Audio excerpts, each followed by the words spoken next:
प्रिय छात्रों, आज हम basic electrical engineering subject code E203 के अंदर सिलेबस में विभिन्न जो अध्याय हैं उनके बारे में बेसिक जानकारी प्राप्त करेंगे। यह विषय मूलतः दो सब्जेक्ट से मिलकर बना हुआ है। प्रथम इलेक्ट्रिकल टेक्नोलॉजी और दूसरा electrical engineering material.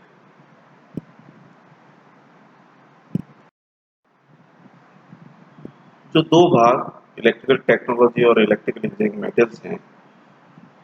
Electrical technology आपने जो 10th या जो 12th करके आए हैं उसमें फिजिक्स या साइंस में जो आपने अध्ययन किया है उसके आगे हम इसमें पढ़ेंगे। जबकि इलेक्ट्रिकल इंजीनियरिंग मटेरियल में विभिन्न प्रकार के पदार्थ, उनका वर्गीकरण, उनका विशेषताएं, उनके उपयोग के बारे में हम अध्ययन करेंगे। जो इलेक्ट्रिकल टेक्नोलॉजी से संबंधित वो है DC circuit, capacitance, magnetic circuits, phasor algebra, AC circuits, polyphase system और बैटरी। जबकि इलेक्ट्रिकल इंजीनियरिंग मटेरियल से संबंधित अध्याय है classification of electrical engineering material, conducting material, insulating material, magnetic material, special purpose material. अब जो प्रथम अध्याय है डीसी सर्किट, उसमें मूलतः प्रतिरोध के बारे में, ओम के नियम के बारे में तथा प्रतिरोधों के समानांतर एवं श्रेणी क्रम के बारे में अध्ययन करेंगे। इसके साथ ही किरचॉफ के जो दो नियम हैं, किरचॉफ वोल्ट का नियम और किरचॉफ धारा नियम, उनको पढ़ने के उपरांत उनको किस प्रकार अप्लाई किया जाता है के बारे में भी पढ़ेंगे। कैपेसिटेंस जैसे कि संधारित्र कहते हैं, उन कैपेसिटर्स के अंदर किस प्रकार चार्ज एक्यूमुलेट होता है, इकट्ठा होता है और किस प्रकार चार्ज उसमें से उन्हें परिपथ को दिया जाता है। विभिन्न प्रकार के कैपेसिटर्स जैसे cylindrical capacitor, parallel plate capacitor, isolated spherical capacitors, उनके श्रेणी तथा समानांतर क्रम में। इसके बाद जो कंपाउंड डाइलेक्ट्रिक अर्थात जो कैपेसिटर के अंदर दोनों प्लेटों के बीच माध्यम होता है, वो एक माध्यम न होकर के दो या दो से अधिक। फिर एनर्जी स्टोर्ड इन कैपेसिटर अर्थात जो कैपेसिटर जो कि इलेक्ट्रोस्टैटिक फील्ड के रूप में एनर्जी को स्टोर करता है, तो उसकी मात्रा कितनी होगी। उसके उपरांत charging and discharging of capacitor. द्वितीय अध्याय मैग्नेटिक सर्किट्स, जिसमें हम विभिन्न मैग्नेटिक सर्किट्स के बारे में अध्ययन करेंगे, सीरीज, पैरेलल अर्थात श्रेणी एवं समानांतर। इसके अलावा बीएच कर्व और एक इंडक्टिव सर्किट के अंदर किस प्रकार करंट बढ़ती और कम होती है उसके बारे में अध्ययन करेंगे। फेजर अलजेब्रा का जो चौथा चैप्टर है उसके अंदर किस प्रकार एसी क्वांटिटीज या फेजर जो सदिश होते हैं उनके ऊपर विभिन्न प्रकार के ऑपरेशंस किस प्रकार की, जैसे addition, subtraction, multiplication, division.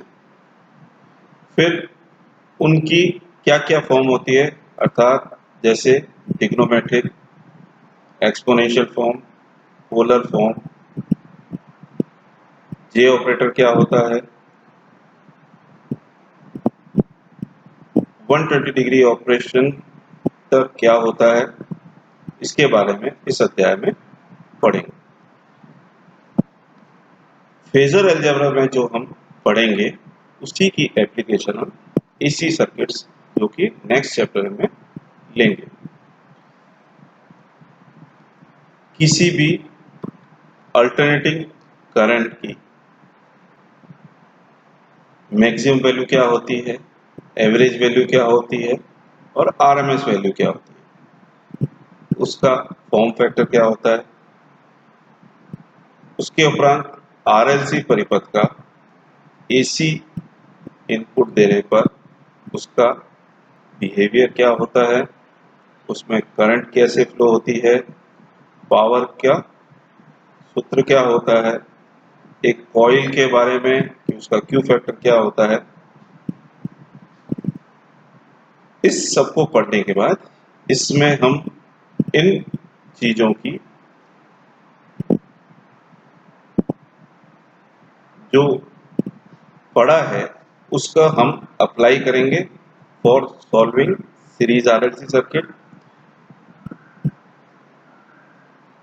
Phasor algebra के द्वारा किस प्रकार परिपथ को सॉल्व किया जाता है, उसके उपरांत पॉलीफेज सिस्टम, पॉलीफेज सिस्टम की रिक्वायरमेंट क्यों है, उसकी एडवांटेजेस क्या है, फेज सीक्वेंस से क्या समझते हैं हम,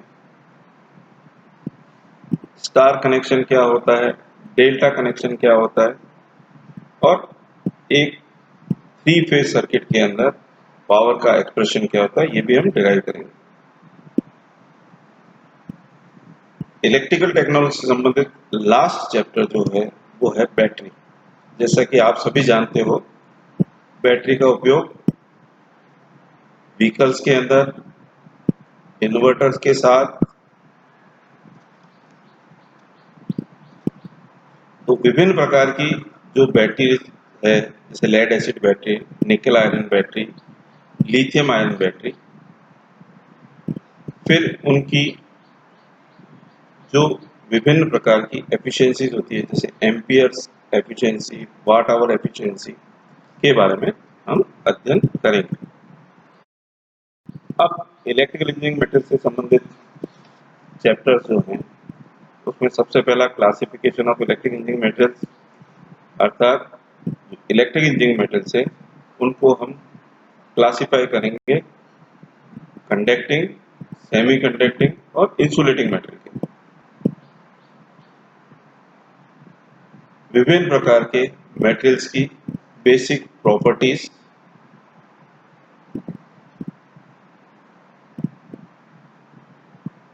यदि कंडक्टिंग मेटल है तो उसकी अंदर अब विभिन्न प्रकार के मेटल्स के बारे में, उनकी विशेषताओं के बारे में, उनकी उपयोग के बारे में अध्ययन करेंगे। कंडक्टिव मेटल में कॉपर, एल्यूमिनियम, सिल्वर, स्टील, साथ ही अलॉयज जो है उसके बारे में इस अध्याय में हम अध्ययन करेंगे, जैसे brass.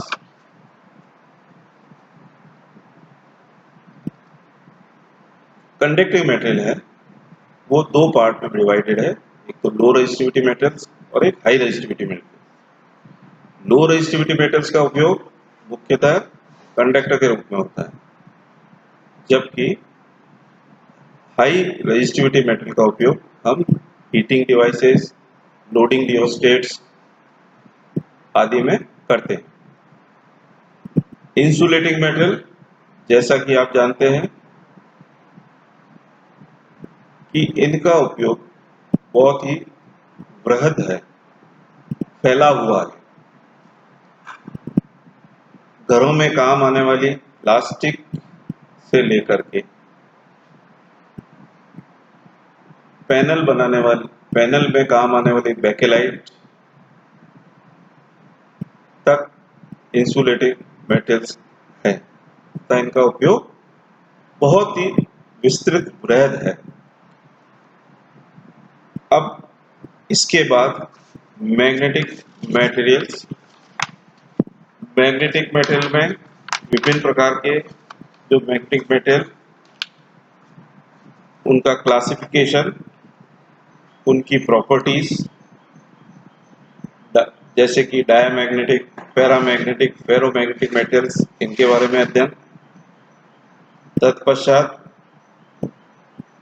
Soft and hard magnetic material क्या होते हैं, इनमें क्या अंतर होता है। इस अध्याय के अंत में हम जो विभिन्न मेटल है जैसे soft ferrites, silicon steel, cobalt steel, tungsten steel, nickel iron alloy, alnico, इनकी क्या विशेषताएं तथा इनका क्या उपयोग है, इसके बारे में अध्ययन करेंगे। अंतिम अध्याय जो स्पेशल पर्पस मटेरियल्स हैं, जिसमें फ्यूज के बारे में, सोल्डरिंग मटेरियल के बारे में, थर्मोकपल के बारे में, बाई मेटल्स के बारे में तथा सुपर कंडक्टिविटी के बारे में हम इसका अध्ययन करेंगे। हम अब अगले लेक्चर से प्रथम अध्याय के जो कि डीसी सर्किट्स है के बारे में डिटेल में विस्तृत पढ़ाई करेंगे।